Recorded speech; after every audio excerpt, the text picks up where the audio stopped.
ببە براوەی $50 کارتی ئاسیا تەنها بە سبسکرایبکردنی ئەم کەناڵە. هەر ئێستا سبسکرایبی کەناڵەکەی کاکە یونس بکەن و کۆمنت بۆ ئەو ڤیدیۆ بنووسن کە لینکەکەیم بۆتان داناوە. ڕاستەوخۆ ناوتان دەسێتە تیر و پشکە و بۆ برنەوەی $50 کارتی ئاسیا. لەگەڵ گەشتنی کەناڵەکە بە 10,000 سبسکرایب ڕاستەوخۆ تیر و پشکەکە ئەنجام دەدات. و ڕێژەیەکی کەمیشی ماوە بۆیە ئەو هەلە لە دەستی خۆتان مەدەن. هەر ئێستا سبسکرایبی کەناڵەکەی بکەن و کۆمنت بۆ ئەو ڤیدیۆ بنووسن کە لینکەکەیم بۆتان داناوە. و دڵنیابن پەشیمانش نابنەوە. کەناڵەکەی کاکە یونس کەناڵێکی زۆر جوانە، هەمیشە لایڤ یاریەکانی تێدا دەکاتەوە و ئێوەش دەتوان لەگەڵ لایڤەکانی کاکە یونسدا کاتێکی خۆش بەسەر ببەن.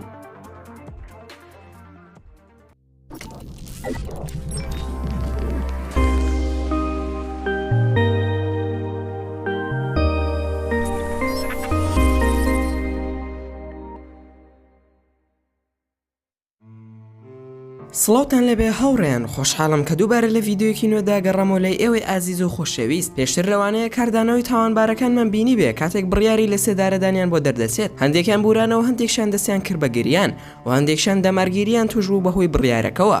ئەمڕۆ باسی کاردانەوەی سەرۆک و دەسەڵاتدارەکانی وڵاتان دەکەین کاتێک سزای لە سێدارەدانیان بۆ دەردەچێت.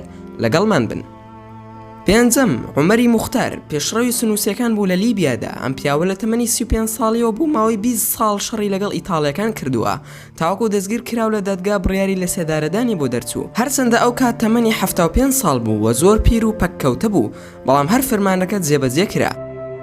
حكمنا عليك عمر المختار بالإعدام شنقا. إنا لله وإنا إليه لراجعون. مەبەست لە سێدارەدانیش بۆ ئەوە بوو خەڵکی بترسێن و هەڵنەسن بە ئەنجامدانی شۆڕش دژی حکوومەتی ئیتاڵی، بەڵام ئەنجامەکە بە پێچەوانە دەرچوو. خەڵکی هەڵسان بە دەستپێکردنی شۆڕش و لابردنیان لەسەر دەسەڵات. چوارم، سەدام حوسێن سەرۆکی عێراق و سەرۆکی هەموو هێزە چەکدارەکانی عێراق بوو. سزا درا بە لە سێدارەدان بە تۆمەتی کوشتن و وێرانکردنی وڵات و ئەنفالکردنی زیاتر لە 183,000 کوردی بێتاوان و سزاکە لە بەرەبەیانی جەژنی قورباندا لە 30 مانگی 12 ساڵی 2006 جێبەجێ کرا.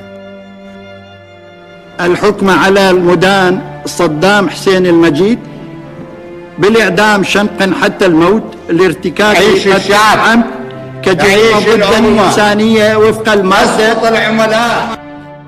ئەمەش بۆ هۆی ئەوەی خەڵکی تووشی سەرسوورمان ببن چۆن لە ڕۆژێکی ئاوا پیرۆزدا لە سێدارە دراوە، چونکە ئەو ڕۆژەی سەدام لە سێدارە درا یەکەم ڕۆژی جەژن بوو.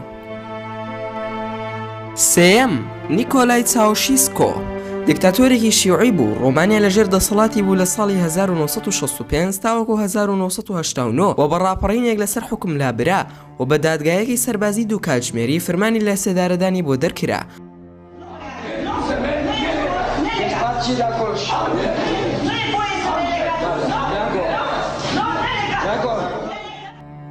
بەڵام بە فیشەک و لە بەردەم تەلەڤیزۆن خۆی و هاوسەرەکەی لە سێدارە دران. ئەمەش دوای تۆمەتبارکردنی بە جینۆساید و وێرانکردنی ئابووری ڕۆمانیا.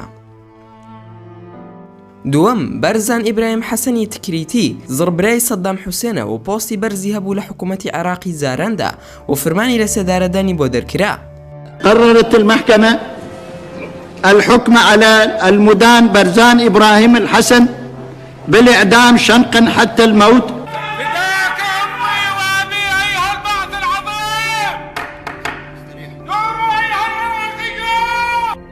ئەوش بە تۆمەتی لە سێدارەدانی زیاتر لە 180 کەس لە 15 مانگی یەکی ساڵی 2007 لە بەرەبەیاندا لە سێدارە درا و لە کاتی لە سێدارەداندا ملی جیا کراوەتەوە لە لاشەی و پزیشکی داد ئەوەی ڕەت کردەوە کە لە کاتی لە سێدارەداندا ملی لێبوو بێتەوە. یەکەم، سەرۆکی پێشووی میسر محەممەد مورسی. ئەویش کاتێک دادگای میسر بڕیاری دابوو کاخەزەکانی محەممەد مورسی بدەن بە موفتی میسر لەسەر بابەتی ڕاکردنی محەممەد میرسی لە زیندانی دۆڵی نەترون و ڕووداوەکانی 25 مانگی یەک کە خەڵکو و سوپای کودەتایان ئەنجامدا.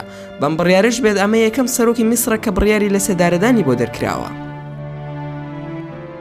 محمد مرسي عيسى العيار عصام الدين محمد حسين العريان بالإعدام شنقا. أرفض الإجراء وأرفض ما قيل وأرفض المحاكمة وأرفض كل ما يجري في هذه المأساة. بەڵام ئەوەندەی نەخەن پێش ئەوەی سزای لە سێدارەدانەکەی بۆ ئەنجام بدرێت بە جەڵتەی دڵ کۆسی دوایی کرد و گیانی لە دەستدا. هیوادارم ڤیدۆکەمتان بەدڵ بوو بێ. ئەگەر ڤیدۆکەمتان بەدڵ بوو ئەوە هەر ئێستا لایکی ئەم ڤیدۆم بۆ بکەن و هەروەها شەیری بکەن لەگەڵ هاوڕەکانتاندا و لە بیرشان نەچێت سبسکرایبی کەناڵەکەم کەن و هەروەها زەنگۆڵی تەنیشی سبسکرایبەکەش سالاک بکەن بۆی بابەتەکانتان بە ئاگادارکردنەوە پێ بگات. واگەر هەر ڕەخیمێک یاخود پێشنیارێک یاخود بیرۆکەی ڤیدۆیەکت بۆمان هەیە ئەوە هەموویمان لە کۆمنتی ئەم ڤیدۆیەدا بۆ بنووسە و ئینشاءڵڵا بە زووترین کات وەڵامتان دەدەمەوە و دووبارە سوپاسان دەکەم بۆ تەماشاکردنی ڤیدۆکەم تا ڤیدۆیەکی تر و تا کاتێکی تر هەر شاد و بەختەوەر بن و خواتان لەگەڵ بێت و ئامانەتی خوا بن.